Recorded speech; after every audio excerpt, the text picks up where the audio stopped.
ఒక ఇంటర్వ్యూలో బిఆర్ అంబేద్కర్ గారు క్లియర్గా అంటారు, he is not Mahatma, he did deserve the title, I refuse to call him Mahatma అని అంటారు. సార్, అప్పటి కాలంలో ఉన్న ఇద్దరు గొప్ప నాయకుల్లో గాంధీ గారు ఇంకా బిఆర్ అంబేద్కర్ గారు ఇద్దరు.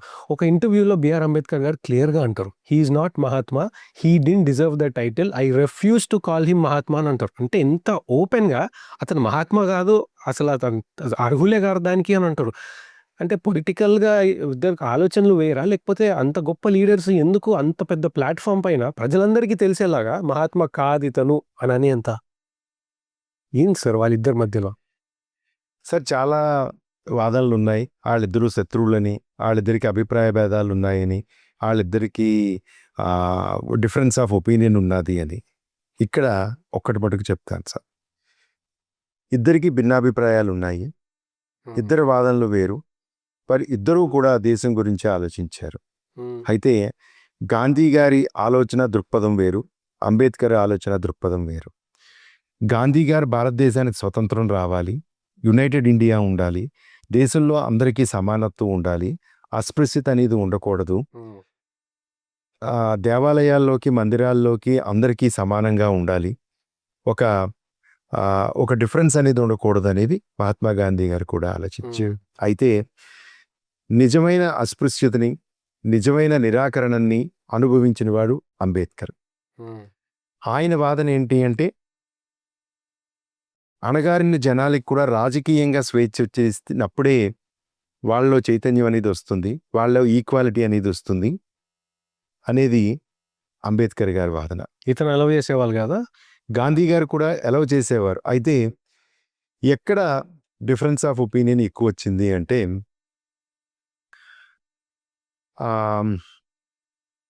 అణగారిన జనానికి, దళితులకి సెపరేట్ ఎలక్ట్రోల్ అనేది బ్రిటిష్ వారు ప్రపోజ్ చేశారు. వాళ్ళకి సెపరేట్ సీట్స్, కాన్స్టిట్యూషన్ అని సెపరేట్ సీట్స్ అని పర్టికులర్గా.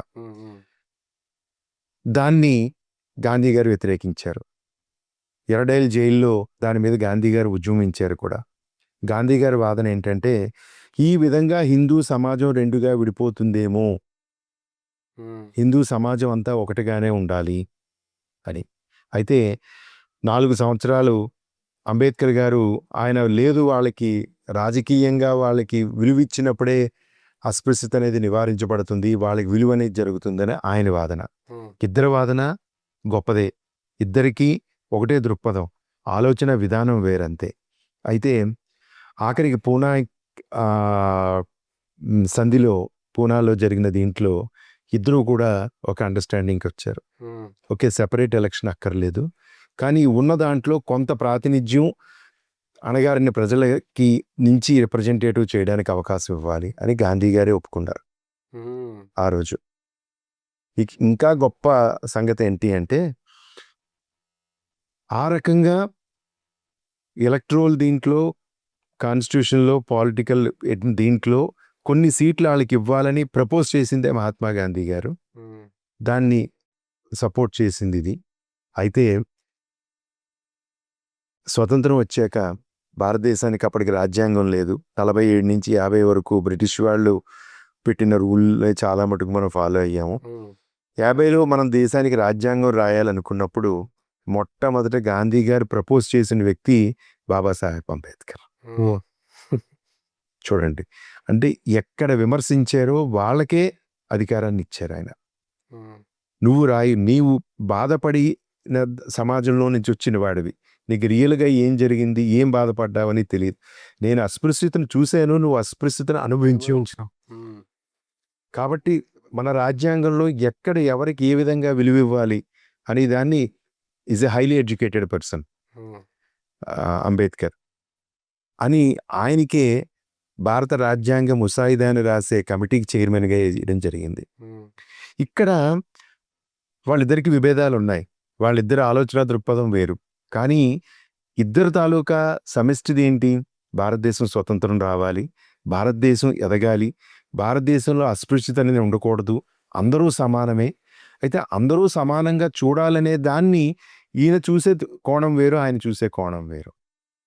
మధ్యలో భేదాభిప్రాయాలు వచ్చి ఉండొచ్చు, కానీ దేశం గురించి, ప్రజల గురించి ఇద్దరూ కాంప్రమైజ్ అయ్యి ఒక దానికి రావడం అనేది జరిగింది. కాబట్టి గాంధీ, అంబేద్కరు ఇద్దరికీ పడదా, ఇద్దరికీ డిఫరెన్సా అంటే కాదు. అభిప్రాయాలు వేరు, దృక్కోణం వేరు, దృక్పథాలు వేరు. కానీ అల్టిమేట్‌గా ఇద్దరూ కలిపి ఉన్నది ఇవాళ మనం ఇలా ఉన్నాము అంటే గాంధీ, నెహ్రూ, అంబేద్కర్, పటేల్ వీళ్ళందరి తాలూకా ముందు చూపు అని చెప్పొచ్చు మనం. వాళ్ళెప్పుడూ కూడా ప్రెజెంట్ జనరేషన్‌కి, ఆ జనరేషన్‌కి తేడా ఏంటంటే మనం 2 రోజుల గురించి ఆలోచిస్తాం. ఆళ్ళు నెక్స్ట్ డికేడ్స్ గురించి ఆలోచించారు. రాబోయే తరాలు ఎలా ఉండాలని ఆలోచించారు. రాబోయే తరాలు ఏ విధంగా ఇబ్బంది పడకూడదు, ఇండియా ఎలా ఎదగాలని ఆలోచించారు. కాబట్టి భారతదేశం అదృష్టం ఏంటంటే ఇలాంటి నాయకులు పుట్టడం.